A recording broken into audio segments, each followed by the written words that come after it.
السلام علیکم ورحمۃ اللہ وبرکاتہ نحمده ونصلی علی رسولہ الکریم رب اشرح لی صدری ویسر لی امری واحلل عقدۃ من لسانی یفقهوا قولی رب زدنی علما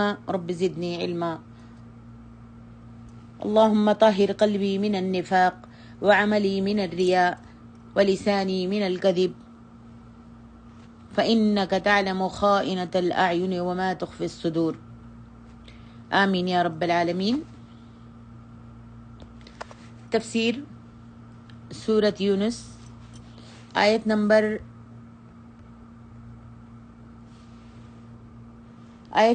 3 سے 10 تک۔ اعوذ باللہ من الشیطان الرجیم۔ ان ربکم اللہ الذی خلق السماوات والارض فی 6 ایام ثم استوى علی العرش۔ اللہ سبحانہ و تعالیٰ نے فرمایا ہے کہ وہ تمام کائنات کا پروردگار ہے۔ اس نے آسمانوں اور زمین کو 6 دنوں میں پیدا فرمایا۔ ان 6 دنوں کے بارے میں ایک قول تو یہ ہے کہ وہ ہمارے دنیا کے ان دنوں ہی کی طرح تھے، جیسے آج ہمارے دنیا کے دن ہے نا، وہ دن جو تھے ان ہی دنوں کی طرح تھے۔ اور دوسرا قول یہ ہے کہ ان میں سے ہر ایک دن ہماری دنیا کے 1000 سال کے برابر تھا۔ اس کی تفصیل سورۃ اعراف کی آیت نمبر 94 میں گزر چکی ہے، جو سننا چاہتا ہے وہ سن لے۔ ارشاد الہی ہے ثم استوى علی العرش، پھر وہ عرش پر مستوی ہوا۔ عرش جو ہے وہ تمام مخلوقات میں سے بڑی مخلوق اور تمام مخلوقات کی چھت ہے۔ یدبر الامر، وہی ہر کام کا انتظام کرتا ہے۔ فرمایا سورۃ سبا میں لا يعزب عنہ مثقال ذرۃ فی السماوات ولا فی الارض، ذرہ برابر بھی چیز اس سے پوشیدہ نہیں، آسمانوں میں اور نہ زمین میں۔ نہ کوئی کام اسے کسی دوسرے کام سے مشغول کر سکتا ہے، نہ مسائل اس سے کوئی غلط کام کروا سکتے ہیں، نہ وہ فریاد کرنے والوں کی گریہ وزاری سے تنگ دل ہوتا ہے، اور نہ ہی پہاڑوں، سمندروں، آبادیوں اور جنگلوں کے کسی بڑے کام کا انتظام اسے کسی چھوٹے کام سے غافل کر سکتا ہے۔ اللہ تعالیٰ سورۃ ہود میں بھی فرماتے ہیں وَمَا مِن دَابَّةٍ فِي الْأَرْضِ إِلَّا عَلَى اللَّهِ رِزْقُهَا، اور زمین پر کوئی چلنے پھرنے والا نہیں مگر اس کا رزق اللہ سبحانہ و تعالیٰ کے ذمے ہے۔ یہاں اللہ تعالیٰ فرماتے ہیں ان ربکم اللہ الذی خلق السماوات والارض، بے شک تمہارا رب وہ ہے جس نے آسمانوں اور زمین کو پیدا کیا۔ جب یہ آیت نازل ہوئی تو انہیں ایک بہت بڑی جماعت ملی۔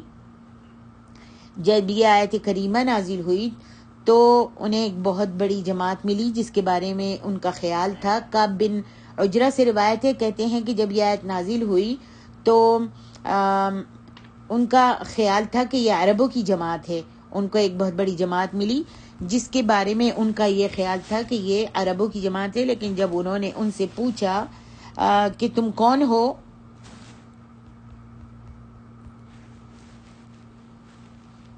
کون ہو، تو انہوں نے جواب دیا کہ ہم جن ہیں، ہم مدینے سے نکلے ہیں اور ہمیں اس آیت نے نکالا ہے۔ اللہ اکبر۔ ارشاد باری تعالیٰ ہے ما من شفیع الا من بعد اذنہ، یعنی کوئی اس کے پاس اس کی اجازت ملے بغیر کسی کی سفارش نہیں کر سکتا۔ فرمایا ذالکم اللہ ربکم فاعبدوہ افلا تذکرون، اللہ تبارک و تعالیٰ تمہارا پروردگار ہے، تم اسی کی عبادت کرو، بھلا تم غور کیوں نہیں کرتے۔ اس آیت سے ربوبیت کے دلائل اور اس کے نتائج کا آغاز ہو رہا ہے۔ پہلی دلیل یہ ہے کہ اللہ تعالیٰ ہی نے ارض و سماوات، زمین اور آسمان کو 6 دن ادوار میں پیدا کیا، یعنی یہ کائنات خود بخود ہی وجود میں نہیں آئی جیسا کہ دہریوں کا خیال ہے۔ پھر عرش پر قرار پکڑا کس نے؟ اللہ سبحانہ و تعالیٰ نے۔ تشریح کے لیے آپ سورۃ اعراف آیت نمبر 94 کی تفسیر جو ہے وہ سن سکتی ہیں۔ پھر وہ کائنات کو پیدا کر کے بیٹھ نہیں گیا جیسا کہ بعض گمراہ لوگوں کا خیال ہے، بلکہ اس کا پورا انتظام کون چلا رہا ہے؟ اللہ سبحانہ و تعالیٰ چلا رہا ہے۔ شمس و قمر اور ستارے سب اسی کے حکم کے مطابق گردش کر رہے ہیں. اس کا روب و داب اور اس کا تصرف اتنا زیادہ ہے کہ کوئی اس کے سامنے کسی دوسرے کی سفارش بھی کرنے کی جرات نہیں کر سکتا، الا یہ کہ وہ خود ہی کسی کو سفارش کی اجازت دے. لہذا ان سب باتوں کا تقاضا یہ ہے کہ تم لوگ اسی با اختیار اور مقتدر ہستی کے علاوہ کسی کی بھی عبادت مت کرو. کیوں؟ اس لیے کہ ذالکم اللہ ربکم، کیونکہ وہی تمہارا پروردگار ہے. جب وہ تمہارا پروردگار ہے اور اس نے ساری دنیا، ساری کائنات، مخلوقات کو پیدا کیا ہے تو پھر اسی کی عبادت کرو. رب اور عبادت دونوں الفاظ بڑے وسیع معنی رکھتے ہیں، جو سورۃ فاتحہ میں اللہ سبحانہ و تعالی نے ارشاد فرمائے ہیں. یہاں اتنا اشارہ کافی ہے کہ اللہ کو فی الواقع رب تسلیم کرنے کا نتیجہ ہی یہ نکلتا ہے کہ جب ہم اللہ کو اپنا رب، اپنا پالنہار، اپنا مالک تسلیم کرتے ہیں تو اس کا نتیجہ یہ نکلتا ہے کہ عبادت کی تمام اقسام صرف اسی کے لیے خاص ہیں، مختص کر دی جائیں، اسی کے لیے ساری عبادتیں کی جائیں. آگے ارشاد ربانی ہے الیہ مرجعکم جمیعا وعد اللہ حقا، الیہ مرجعکم جمیعا وعد اللہ حقا. اللہ اکبر. اللہ سبحانہ و تعالیٰ فرماتے ہیں کہ تمام مخلوق نے روز قیامت اسی کے پاس لوٹ کر جانا ہے. وہ اپنی ہر مخلوق کو دوبارہ اسی طرح زندہ کرے گا جس طرح اس نے اسے پہلی بار پیدا فرمایا ہے. جیسا کہ اللہ سبحانہ و تعالیٰ فرماتے ہیں سورۃ روم میں وَهُوَ الَّذِي يَبْدَأُ الْخَلْقَ ثُمَّ يُعِيدُهُ وَهُوَ أَهْوَنُ عَلَيْهِ، اور وہ وہی تو ہے جو خلقت کو پہلی دفعہ پیدا کرتا ہے پھر اسے لوٹائے گا، اور یہ اس کے لیے بہت ہی آسان ہے. اللہ اکبر. آگے ارشاد ربانی لیجزی الذین آمنوا وعملوا الصالحات بالقسط، تاکہ وہ ایمان والوں اور نیک کام کرنے والوں کو انصاف کے ساتھ بدلہ دے. یہاں قسط کے معنی عدل و انصاف اور پوری جزا کے ہیں. فرمایا والذین کفروا لهم شراب من حمیم وعذاب علیم بما كانوا یکفرون، اور جو کافر ہیں ان کے لیے پینے کو نہایت کھولتا ہوا پانی اور درد دینے والا عذاب ہوگا، کیونکہ وہ اللہ سبحانہ و تعالیٰ کی ذات کا انکار کرتے ہیں. اس آیت سے پتہ چلتا ہے کہ اس میں پہلی دلیل اللہ تعالیٰ کے مالک و مختار ہونے سے متعلق تھی، اور دوسری دلیل دوسری زندگی کے حشر و نشر سے متعلق ہے، اور وہ دلیل یہ ہے کہ جس اللہ نے تمہیں پہلی بار پیدا کیا ہے وہ تمہیں مرنے کے بعد دوبارہ بھی پیدا کر سکتا ہے، بلکہ دوبارہ پیدا کرنا اس کے لیے پہلے کی نسبت زیادہ آسان ہے. اور تمہیں دوبارہ پیدا کرنے کا مقصد یہ ہے کہ اس دار فانی میں جس کسی نے ایمان لا کر اچھے کام کیے، نیک عمل کیے، انہیں اس کا بدلہ دیا جائے گا، اور جن لوگوں نے کفر کی راہ اختیار کی ان کو اس کا بدلہ دیا جائے گا. کیونکہ اس دنیا میں نہ تو انسان کے ایمان کا بدلہ دیا جانا ضروری ہے، اور نہ ہی یہ دنیا کی زندگی اتنی طویل ہے کہ اس میں اعمال کا پورا بدلہ دیا جا سکے. لہٰذا دوسری زندگی اور دوسری زندگی کا قیام ہونا، دوسری زندگی کا آنا جو ہے وہ لازم ہے. آگے ارشاد ربانی ہے، آگے ارشاد اللہ سبحانہ و تعالیٰ ارشاد فرماتے ہیں هو الذي جعل الشمس ضياء والقمر نورا وقدره منازل لتعلموا عدد السنين والحساب.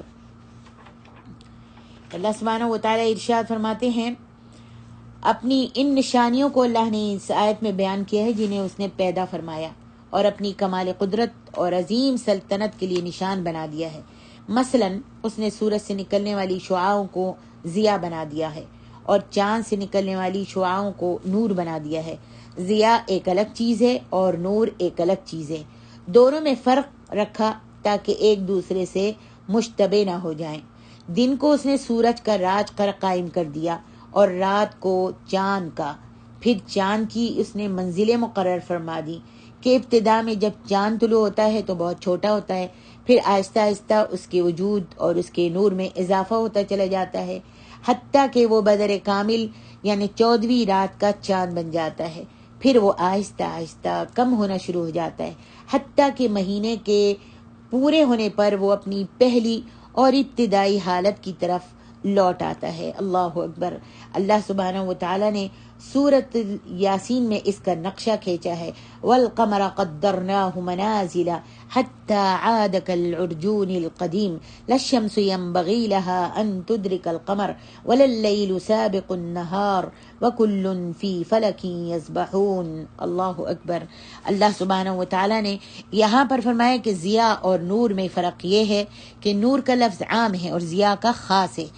گویا ضیاء بھی نور ہی کی ایک قسم ہے، نور میں روشنی اور چمک ہوتی ہے، جبکہ ضیاء میں روشنی اور چمک کے علاوہ حرارت، تپش اور رنگ میں سرخی بھی ہوتی ہے۔ قرآن مجید نے عموماً ضیاء کا لفظ سورج کی روشنی کے لیے اور نور کا لفظ چاند کی روشنی کے لیے استعمال فرمایا ہے۔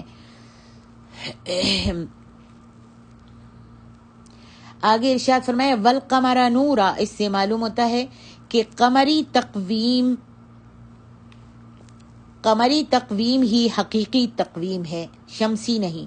لہذا جہاں بھی ایک مہینہ یا اس سے زیادہ مدت کا شمار ہوگا، شرعی نقطۂ نظر سے وہ قمری تقویم کے مطابق ہی ہوگا، جیسے عدت کے دن اور رضاعت کے دن، دودھ پلانے کے، جو ماں بچے کو دودھ پلاتی ہے، رضاعت کے دن، معاہدات میں مدت کا تعین وغیرہ۔ نیز احکام اسلام مثلا حج، روزہ، حرمت والے مہینے، عیدین، سب کا تعلق قمری تقویم سے ہے۔ قمری تقویم کی نمایاں خصوصیات یہ ہیں کہ یہ سادہ اور فطری تقویم ہے جو انسانی دستبرد مثلا کبیسہ اور اس کی اقسام مختلف سے پاک ہے۔ اس میں مہینے کے دنوں کی تعداد کو بدلا نہیں جا سکتا۔ اس میں سال ہمیشہ 12 ہی ماہ کا ہوگا اور اس میں تمام دنیا کے لوگوں کے لیے مساوات اور ہمگیری کا اصول کار فرما ہے اور اس پر دنیاوی رسم و رواج اور اغراض اثر انداز نہیں ہو سکتی۔ فرمایا لِتَعْلَمُوا عَدَدَ السِّنِينَ وَالْحِسَابَ، لِتَعْلَمُوا عَدَدَ السِّنِينَ، تاکہ تم برسوں کا شمار اور کاموں کا حساب جان لو۔ سورج کے 7 دن اور چاند کے 7 مہینے اور سال معلوم کیے جاتے ہیں۔ یعنی سورج اور چاند کی مقررہ حساب کے مطابق، سورج اور چاند کی مقررہ حساب کے مطابق گردش بلا معنی نہیں بلکہ اس کے کئی فوائد ہیں، یعنی بے فائدہ نہیں ہے، بغیر معنی نہیں ہے، بلکہ اس کے کئی فوائد ہیں۔ پہلا فائدہ یہ ہے کہ نمازوں کے اوقات اور کاروبار کے اوقات سورج کی گردش ہی سے متعین کر سکتے ہو، اور جب مدت کا شمار صرف 1 ماہ سے کم ہوگا تو یہ مدت سورج سے متعین ہو سکتی ہے اور چاند سے بھی، مگر جب یہ مدت 1 مہینے سے زیادہ ہوگی تو اس کا شمار چاند کے حساب سے ہوگا، جس کی تقسیم انسانی دستبرد سے محفوظ ہے۔ اس طرح تم مدت کا صدیوں تک کا حساب رکھ سکتے ہو۔ دوسرا فائدہ یہ ہے کہ سورج، چاند اور دیگر ستاروں کی گردش کا نظام اس قدر مربوط، منظم اور فرمان الہی کا پابند ہے کہ اس میں ایک لمحے کی بھی تقدیم و تاخیر ناممکن نہیں۔ سبحان اللہ۔ اور اس طرح تم آئندہ بھی صدیوں تک کے لیے تقویم تیار کر سکتے ہو۔ اور تیسرا سب سے اہم اور حقیقی فائدہ یہ ہے کہ تم ان چیزوں کو پیدا کرنے والی، انہیں اپنی گردش میں اس طرح جکڑ بند کرنے والی ہستی کے تصرف اور اختیار پر غور و فکر کرو اور دیکھو، جو ہستی اتنے عظیم الشان کارنامے سر انجام دے سکتی ہے وہ تمہیں دوبارہ پیدا نہیں کر سکتی۔ یہ گویا معاد پر دوسری دلیل ہے۔ آگے ارشاد ربانی ہے، ان فی اختلاف اللیل والنہار وما خلق اللہ فی السماوات والارض، بے شک دن اور رات کے ایک دوسرے کے پیچھے آنے جانے میں یعنی جب دن چلا جاتا ہے تو رات آ جاتی ہے، اور جب رات چلی جاتی ہے تو دن آ جاتا ہے۔ کوئی چیز بھی اپنے وقت سے مؤخر آگے پیچھے نہیں ہوتی، جیسا کہ اللہ تعالیٰ سورۃ الاعراف میں بھی فرماتے ہیں یغشی اللیل النہار یطلبہ حثیثا، وہی رات کو دن کا لباس پہناتا ہے کہ وہ اس کے پیچھے دوڑتا چلا آتا ہے۔ اور سبحان اللہ، سورۃ یاسین تو آپ ہر وقت پڑھتے ہیں، للشمس ینبغی لہا ان تدرک القمر، نہ تو سورج ہی سے یہ ہو سکتا ہے کہ چاند کو جا کر پکڑ لے، اور نہ ہی چاند سے یہ ہو سکتا ہے کہ سورج پر سبقت لے جائے۔ اور اللہ تعالیٰ سبحانہ و تعالیٰ سورۃ الانعام میں بھی فرماتے ہیں فالق الاصباح وجعل اللیل سکنا والشمس والقمر حسبانا، وہی رات کے اندھیرے سے صبح کی روشنی کو پھاڑ نکالنے والا ہے، اور اس نے رات کو موجب آرام ٹھہرایا ہے، رات کو آرام کرنے کے لیے بنایا ہے۔ اللہ اکبر۔ اور فرمایا وما خلق اللہ فی السماوات والارض، اور جو چیزیں اللہ سبحانہ و تعالی نے آسمان اور زمین میں پیدا کی ہیں، یعنی وہ نشانیاں جو اللہ تعالیٰ کی عظمت پر دلالت کرتی ہیں۔ اللہ اکبر۔ اس کے بارے میں عبد الرحمن کیلانی صاحب تفسیر القرآن میں فرماتے ہیں چاند اور سورج کی گردش کے صرف وہی فوائد نہیں جو ہم نے بیان کیے ہیں، بلکہ انہی کی گردش سے دن رات پیدا ہوتے ہیں، اور انہی سے ہمیں دن اور رات کو روشنی حاصل ہوتی ہے، انہی سے موسم بنتے ہیں، فصلیں پکتی ہیں۔ چاند جن دنوں میں زائدہ نور ہوتا ہے پھلوں میں رس تیزی سے بڑھتا ہے، اور جب ناقص نور ہوتا ہے تو یہ رفتار سست پڑ جاتی ہے، وغیرہ وغیرہ۔ ان سب امور میں، ان سب کاموں میں اللہ تعالیٰ کی معرفت کی بے شمار نشانیاں ہیں، اور جو لوگ ان میں غور و فکر کرتے ہیں ان پر اللہ سبحانہ و تعالیٰ کی عظمت اور جلالت پوری طرح واضح ہو جاتی ہے، لہذا وہ اللہ کی نافرمانی سے خوف کھانے لگتے ہیں۔ آگے ارشاد ربانی ہے ان الذین لا یرجون لقاءنا ورضوا بالحیاة الدنیا واطمأنوا بها والذین هم عن آیاتنا غافلون۔ اللہ اکبر۔ اللہ سبحانہ وتعالیٰ نے ان بدبخت اور بد نصیب لوگوں کا حال بیان کیا ہے جنہوں نے قیامت کے دن اور اللہ تعالیٰ کی ملاقات کا انکار کیا۔ وہ دنیا کی زندگی پر خوش ہو گئے اور اسی پر ان کے دل مطمئن ہو گئے۔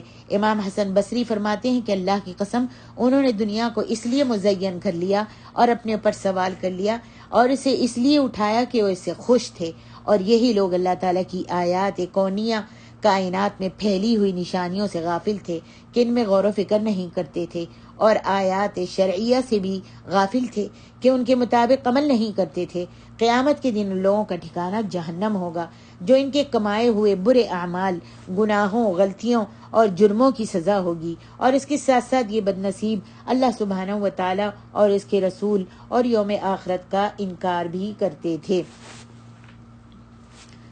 جو لوگ اللہ تعالیٰ کی ان آیات میں غور و فکر کی زحمت ہی گوارا نہ کریں اور نہ اس کی ضرورت محسوس کریں، یہ جو آیات پہلے اوپر بیان کی گئی ہیں، پہلے بیان کی ہیں، جو رات اور چاند کا داخل ہونا اور چاند اور سورج کا آپس میں آگے پیچھے آنا، ستاروں کا آنا اور رات دن کا آگے پیچھے آنا، جو ان آیات پر غور و فکر کی زحمت ہی گوارا نہیں کرتے اور نہ اس کی ضرورت محسوس کرتے ہیں، بس دنیا کی زندگی میں ہی مست رہتے ہیں اور اپنی ساری زندگی اسی دنیا کے کاروبار میں منہمک ہو کر، غرق ہو کر گزار دیتے ہیں، تو ایسے لوگوں کو بھلا آخروی زندگی کا یقین کیسے آئے؟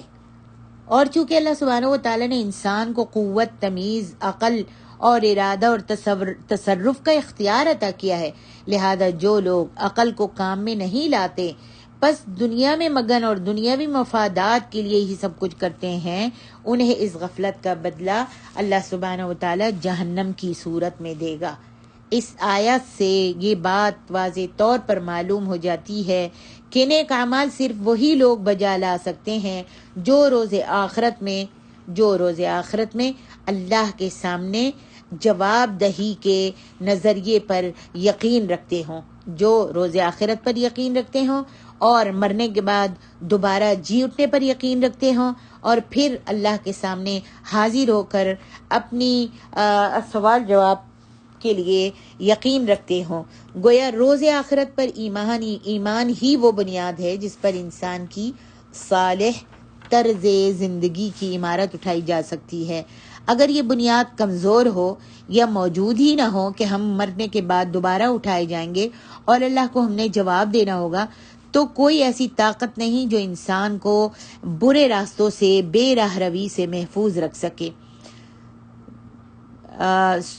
بہرحال بہر صورت انسان کے اچھے اخلاق یا اعمال کی پہچان صرف یہی رہ جاتی ہے کہ صرف وہ کام اچھا ہے جس کا فائدہ اس کی اپنی ذات کو، اس کی قوم کو یا معاشرے کو اس دنیا میں پہنچ سکتا ہے۔ یعنی جس کو قیامت پر یقین ہی نہیں ہے، اس کا بس یہی ہے کہ صرف وہ کام اچھا ہے جس کا فائدہ اس کو اپنی ذات کو ملتا ہے، اس کی قوم کو یا معاشرے کو اس دنیا میں پہنچ سکتا ہے۔ غیروں کے لیے ان کے اخلاق و اعمال کی قدریں ہی بدل جاتی ہیں۔ اللہ اکبر۔ آگے ارشاد ربانی ہے، ان الذین آمنوا وعملوا الصالحات یہدیہم ربہم بایمانہم تجری من تحتہم الانہار فی جنات النعیم۔ یہ ان سعادت مند لوگوں کا حال اللہ تعالیٰ بیان کر رہا ہے جو اللہ پر ایمان لائے، جنہوں نے رسولوں کی تصدیق کی، احکام الہی کی پابندی کی اور نیک اعمال کرتے رہے، تو ان کے ایمان کی وجہ سے اللہ تعالیٰ ان کو راہ دکھا دیتا ہے، سیدھی راہ دکھا دیتا ہے۔ اللہ اکبر۔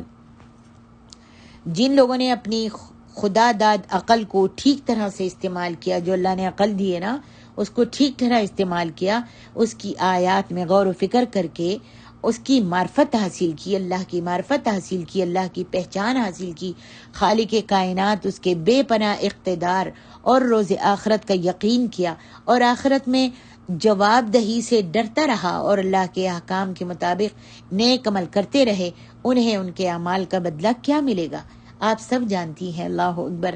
اتنا تو آپ پہچان گئی ہیں، 10 سپارے پڑھنے کے بعد آپ کو معلوم ہو گیا کہ ان کا اعمال کیا ہے، ان کے نیک اعمالوں کا بدلہ کیا ہوگا۔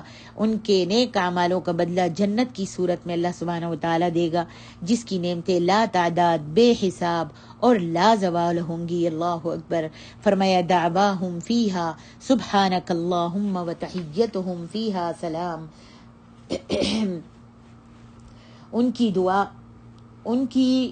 دعا جنتوں میں یہ ہوگی، پاک ہے تو اے اللہ، اور آپس میں ان کی دعا السلام علیکم ہوگی، اور ان کا آخری قول یہ ہوگا کہ اللہ رب العالمین کی حمد اور اس کا شکر ہے۔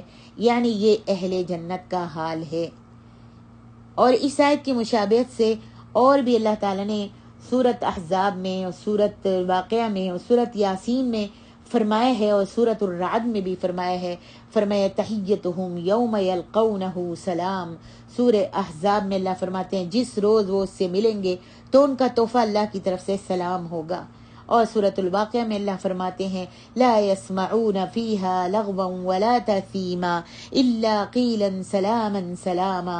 وہاں نہ بےہودہ باتیں سنیں گے، نہ گالی گلوچ ہوگی، ہاں ان کا کلام سلام سلام ہوگا۔ سورۃ یاسین میں اللہ فرماتے ہیں سلام قولا من رب الرحیم، پروردگار مہربان کی طرف سے بھی سلام کیا جائے گا۔ یا رب ہمیں بھی نصیب فرما دینا۔ فرمایا والملائکۃ یدخلون علیہم من کل باب سلام علیکم۔ سورۃ الرعد میں اللہ فرماتے ہیں اور فرشتے جنت کے ہر دروازے سے ان کے پاس آئیں گے اور کہیں گے تم پر سلامتی ہو، تم پر سلامتی ہو۔ اللہ ہمیں بھی نصیب فرما دینا۔ اللہ اکبر۔ جب اہل جنت کو کسی چیز کی خواہش یا طلب ہوگی تو براہ راست اس خواہش کا مطالبہ نہیں کریں گے، بلکہ اس کے بجائے سبحانک اللہم یا سبحان اللہ کہیں گے۔ تو فرشتے ان کی خواہش کے مطابق جو چیز ان کے دل میں آئے گی اور جو چیز ان کے دماغ میں ہوگی، جو سوچ رہے ہوں گے، وہ فرشتے فوراً حاضر کر دیں گے، صرف سبحانک اللہم اور سبحان اللہ کہنے سے۔ دنیا میں بھی مہذب معاشرے میں یہ دستور چلتا ہے کہ جب کوئی مہمان کسی چیز کو پسند کر کے صرف اس چیز کی تعریف کر دے تو غیور میزبان جو ہے وہ کوشش کرتا ہے کہ وہ چیز اس مہمان کو ہدیہ کر دے۔ اللہ اکبر، اللہ اکبر، سبحان اللہ۔ اور آگے ارشاد فرمایا دعواہم فیہا سبحانک اللہم وتحیتہم فیہا سلام۔ جیسا کہ اس دنیا میں بھی انہیں ایک دوسرے کو سلام کہنے کی عادت ہے، اور ملاقات کے وقت سلام کا یہ طریقہ اللہ کے ہاں اتنا پسندیدہ ہے کہ فرشتے بھی اہل جنت کو سلام کہیں گے، بلکہ اللہ سبحانہ و تعالیٰ خود بھی ان کو سلام کہے گا۔ اللہ اکبر، اللہ اکبر. جیسے سورۃ یاسین میں اللہ فرماتے ہیں سلام قولا من رب الرحیم. اللہ ہمیں بھی نصیب فرما دینا. آخر واخر دعواہم ان الحمد للہ رب العالمین. اور ان کا آخری قول یہ ہوگا جنتیوں کا کہ اللہ رب العالمین کی حمد اور اس کا شکر ہے. یہ آیت کریمہ اس بات کی دلیل ہے کہ ابد الآباد تک اللہ تعالیٰ کی ذات گرامی ہی محمود ہے اور ہمیشہ ہمیشہ کے لیے وہی معبود ہے. یہی وجہ ہے کہ جب اللہ تعالیٰ نے مخلوق کی پیدائش کے آغاز کا ذکر کیا، مخلوق کی پیدائش کے آغاز کا ذکر کیا، اسی طرح تخلیق کا عمل مسلسل جاری رکھنے کے موقع پر، اسی طرح اپنی کتاب مقدس کے آغاز پر اور جہاں اس کے نزول کا ذکر ہے وہاں بھی حمد کا ذکر کیا ہے. جیسا کہ اللہ سبحانہ و تعالیٰ نے فرمایا الحمد للہ الذی انزل علی عبدہ الکتاب. سورۃ الکہف میں اللہ فرماتے ہیں سب تعریف اللہ ہی کے لیے ہیں جس نے اپنے بندے محمد صلی اللہ علیہ وسلم پر یہ کتاب نازل کی. اور فرمایا سورۃ الانعام میں الحمد للہ الذی خلق السماوات والارض.